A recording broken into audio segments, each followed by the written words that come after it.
Hello class, this is Mrs. Gregory. This is the 8th grade video. I'm about to give you the practice set 36, page 241, answers for problems A through O.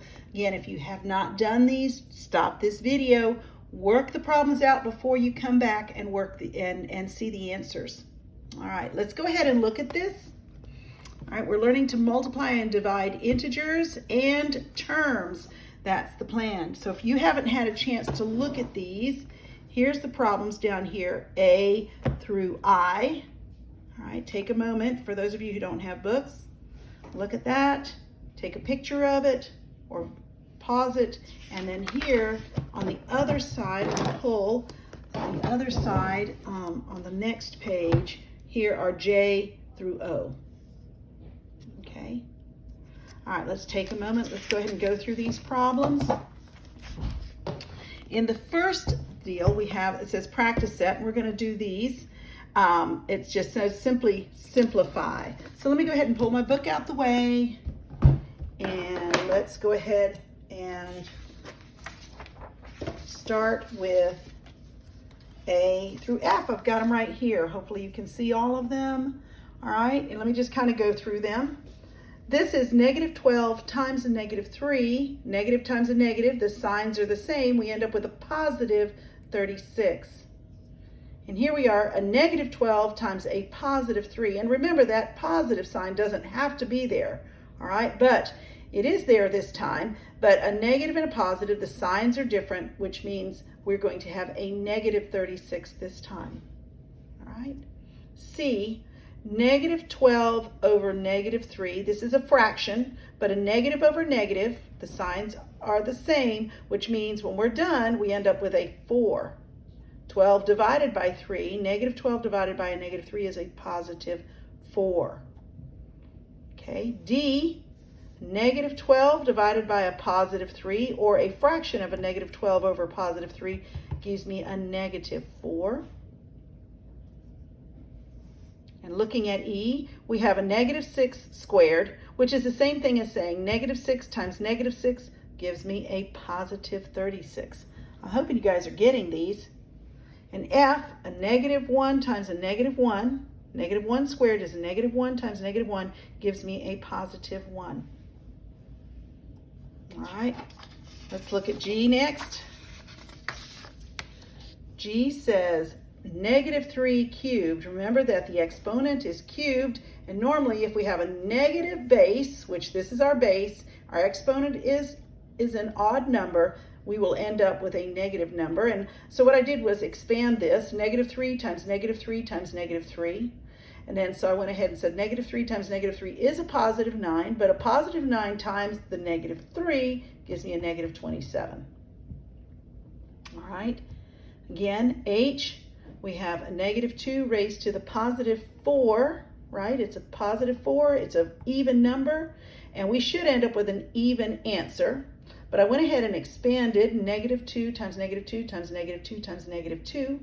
I multiply these guys. Negative 2 times negative 2 is a positive 4, times negative 2 times negative 2 is a positive 4. And of course, positive times positive gives me a positive 16. All right. Now here's one of those situations where we were talking a little earlier about the principal square root, but this doesn't really apply here because I have a mystery number, and if I square it, it's going to give me 100. And so there's two options. I can take a 10 squared, gives me 100, or I can say negative 10 square it will give me a positive 100. So both these answers are correct. All right, let's go on to J. All right, and let's talk about it a minute. J says, what are the square roots of 100? And then the second question, what is the square root of 100? All right, now I'm going to come back here, and I want you to notice, because this was in your book, it says note that the radical sign, this is called a radical sign, indicates the principal square root. The principal square root, if all I have is a square root sign over 100, I'm looking for the positive real number, okay? So let's look at this question again. What are the square roots of 100? So that's one question. There's two possible square roots of 100. It could be 10 or negative 10? That's technically I. That's technically what I was asking. All right, there's I. It's asking what are the square roots of 100? It could be 10 or negative 10. All right, but then here's the question. The second question says, what is the square root of 100? This square root of 100 indicates I only want the positive one. I know it's a little technicality, but you needed to understand this and hear it. All right. I don't know if I explained it well the last time, so hopefully I said it right this time. All right, let's go on to K. K is a word problem. And this word problem, I'm not necessarily crazy about the way the word problem is worded. All right, let me go ahead and pull K up here. We can read it together real quick. It says, let's see, make sure I got this in. It says, drilling for core samples in the sea floor. The driller used 12 drill rods, 8 meters long, to reach from the surface of the ocean to the lowest core sample. It says, write an equation using integers that shows the depth of the core sample with respect to sea level, okay? This is important because you're going to get these kind of things. So we're drilling for core samples in the sea floor, and it tells us we got 12 drill rods that are 8 meters long. Well, remember, if we have this ocean floor and we're going down, all right, down is negative and going up is positive. You have to remember that. All right, so technically what I'm doing is I've got to get to the sea floor. We have 12 drill rods and they're all drilling 8 meters below. We're going down 8 meters. So therefore we're going to reach the sea floor in negative, it's 96 meters, but it's down here when we actually hit the sea floor. From here to here, let me go all the way down from here to here. This is a negative 96 meters. All right, so this point here is negative 96 meters. I don't know if I said that very well. All right, so we're going down. The farther down, the more negative we go. All right, so hopefully that made sense.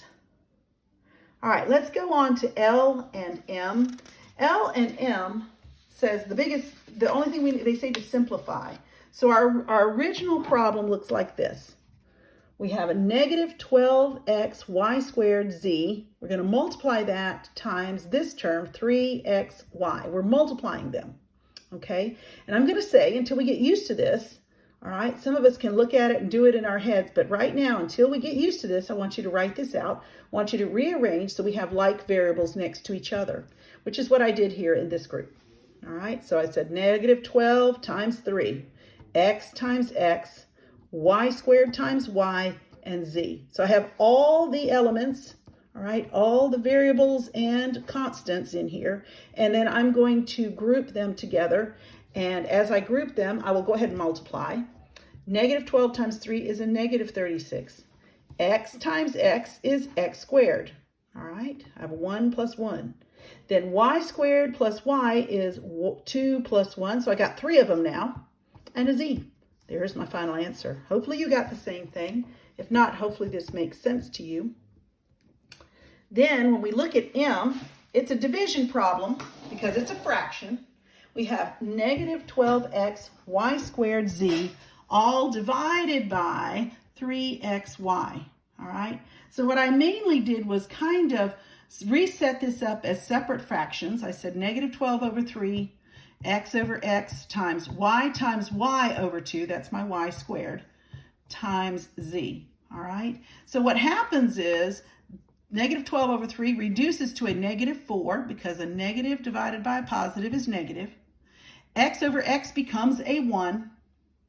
And I have at least one of these. Y over y becomes a 1. And I have z. So when I finally trim everything out, my final answer is negative 4yz. Final answer. Okay, let's go to N. N says to expand this time. So in a sense, we're expanding, but we're really using what we call the distributive property. Let me get this one out from under so we don't see it under here. Okay. All right, so we're going to expand. I don't like the word expand. I'd like to use the word distribute. So we're going to distribute 2x to everything inside the parentheses, all the terms inside the parentheses. So we say 2x times 2x, subtract 2x times 5. All right, then I go ahead and combine these, 4x squared minus 2 times 5 is 10 with an x, and our answer's done. And look at O. This time we have a negative 2x. Be very careful with these because it's very easy to lose them and to combine them, and so be very careful. Negative 2x times 2x, all right?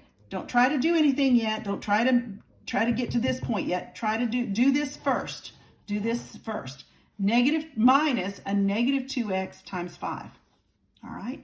Then I go ahead and multiply this. Becomes negative 2 times 2 is a negative 4x squared. And then we're going to subtract negative 2 times 5, which gives me a negative 10x. And as I mentioned before, this situation here, subtracting negative becomes a positive. I need you to get used to that. All right, so now it becomes, my final answer is negative 4x squared plus 10x. Okay, I hope that is helpful to you guys. All right, and that's the last of that. And again, if you need extra help, let me put these guys up there so you can see them. And I'm going to say have a great day. Bye now.